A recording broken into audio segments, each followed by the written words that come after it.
American foreign policy is falling off the fucking wheels, dude. We are in a new environment. I am ready to admit that American foreign policy has become more Putin style than ever before. The way of empire was not this belligerent, and also in the same way as open. Like the viciousness has been so open. We've been doing a much more sophisticated version of global domination for, the last 100 years, obviously post World War II.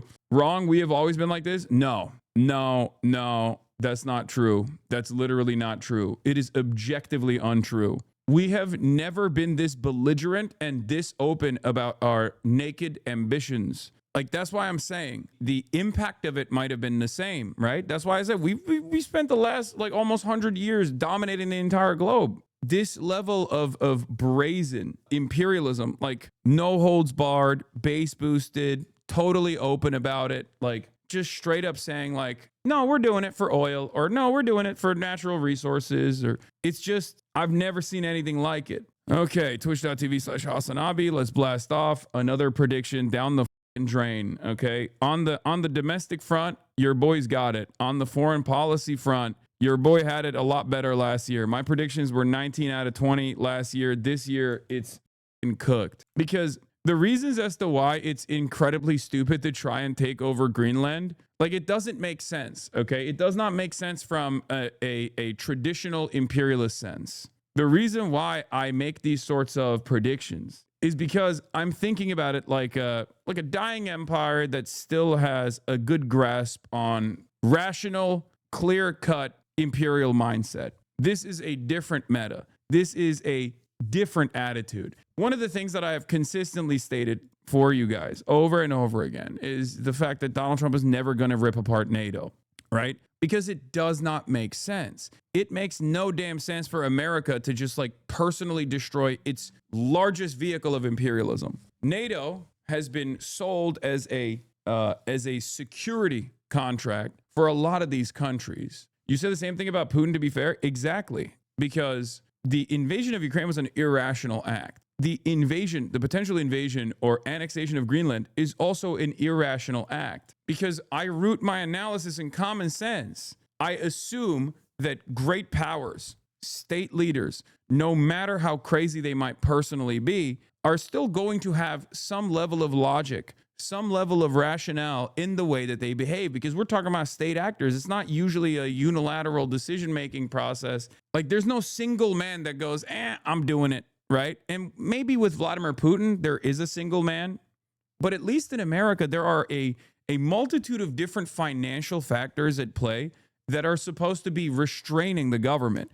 Capitalism, capital owners in general. But to be fair, I feel like we live in a different environment now, especially considering that even the forces of capital are clearly not upset enough at Donald Trump trying to take away the independence of the Fed and utilizing the Department of Justice to criminally prosecute Jerome Powell in order to threaten him because he's not moving fast enough on lowering interest rates in the way that Donald Trump wants. And the reason why I say that we're living in a very different time is because it has gotten to a place where capital is unpredictable as well, because in my expectation would be that the markets would open red and they would stay red, right? The expectation is that the market reacts to that volatility by losing confidence in the state. Clearly, that's not happening. For me, looking at all this stuff, it leads me to believe that there is a lot more room for irrational behavior. There's a lot more room by leadership to engage in volatility and irrational behavior. And therefore, it just makes it infinitely harder to predict where we go, right? That's the problem with these sorts of predictions. I took the long way home to explain to you why another one of my predictions might be fucking wrong when I said we don't annex Greenland. Because Greenland makes no sense. Annexation of Greenland makes no sense. Greenland barely has a fucking 3-month window for commerce. And even then, there are obviously still many issues with the weather, okay? Extracting natural resources from Greenland already is very difficult. It's a very difficult endeavor. There are much cheaper methods of extraction. There are much cheaper methods of extraction elsewhere. Straight up. I'm looking at this from a logical through a logical lens. And I think it's partially because, yes, the melting ice, global warming is real, and it will become a much more viable territory to overtake. And also, its proximity to Russia is important, and you can control the Arctic routes when, like, the ice melts, and there's new trade routes that open up around the Arctic Circle. I guess, like, that's part of the reason. It's a future ambition that we're locking down right now. But even then, it's like, yeah, the level of investment required to harvest Greenland's natural resources makes it not really worth it in the first place. And this is the same exact argument you can make for Venezuela. Venezuela is not the regular style of imperialism that you see, because oil extraction in Venezuela is not as profitable because of the heavy crude and because of the upfront investment that is a necessity to build up the refineries in Venezuela, especially considering the potential for political instability. It makes it so that, like, a lot of these companies, Western companies, don't want to actually invest in Venezuela, right? Like, there's all these arguments, but at least with Venezuela, I can understand that you still want to dominate the entirety of this currently very important energy resource that in an effort to leverage the next energy resource that China already controls, right? Because China is going to run the world when the world shifts over to renewables. America might destroy the world before we get there by way of anthropogenic climate change or directly with nuclear. But, like, it's obvious that China looked to the future and said, the future is renewables. We're going to dominate the space. We're going to have all the battery tech. We're going to control all the rare earth minerals on the procurement side and the refinement side. And nobody can come close. Nobody has the industrial base to come close to that. And America was like, bet. Well, we're still running on oil, so I'm going to take all the oil. And if you ever threaten me with a rare earth mineral export control ever again, I will shut off the oil faucet to you, right?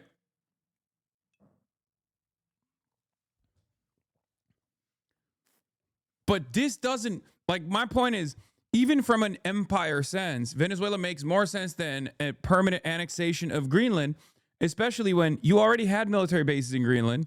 You could still have military bases in Greenland. It's a fucking NATO country. It's a territory under a NATO nation. Without doing all this shit, without, like, genuinely flexing on your vassals, like, it feels very strange. It feels incredibly strange to flex on your vassals like this, especially when they've been loyal servants of empire for the last almost 100 years at this point. And America is still like, it's not enough. I need you to suck it.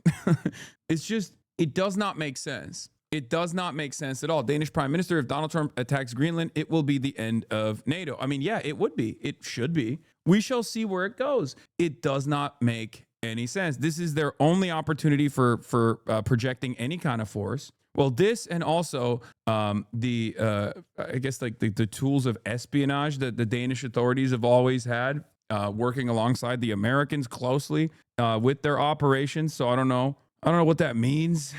Trump is not budging. Anything less than U.S. owns Greenland is unacceptable. I saw that. I saw what was going on. Danish spies are so effective that you didn't even think such a thing could exist until you saw this message. Yes, Danish espionage is interesting. Donald Trump was like, listen, I realized I can't fuck with countries that have nukes. And who are the only countries that don't have nukes? Countries that are under our nuclear security umbrella. So I guess I can just fuck them up. Someone's got to get fucked up. We got all these tools. I can't fuck Russia. They got nukes. Can't do shit to North Korea. They got nukes. I have to fuck somebody up. Who is sitting there? Countries that previously thought they were under a security cooperation and under the nuclear security umbrella of NATO. That's right. What happened to Colombia and Cuba? I mean, hopefully he'll have his hands too busy with, well, Colombia might be fine because I think Petro called him and they had a good conversation. And I feel like things like that go a long way with Donald Trump, especially because Gustavo Petro is, like, such a interesting guy, and Trump loves interesting guys like that. And I suspect Gustavo Petro just did one phone call and was like, listen, big dog, you got swag, I got swag, it's all good. And then Trump was like, all right, he likes me, he's my weird little guy, he likes me, I like him too. I've heard I don't know the veracity of this reporting, but I've heard a similar thing happen with Lula as well, where Lula called him up and was like, Bolsonaro is always in the hospital. He's a weak man. And stop defending him. It makes you look bad. You should look strong. And then Trump was like, all right, it's fine. Brazil is okay. Anyway, we went all over the place. Germany is deploying troops to Greenland. Denmark is deploying troops to Greenland. The reason why we're starting off with, America Empire today, as Donald Trump has set his sights on, Greenland is because I don't even fucking know anymore.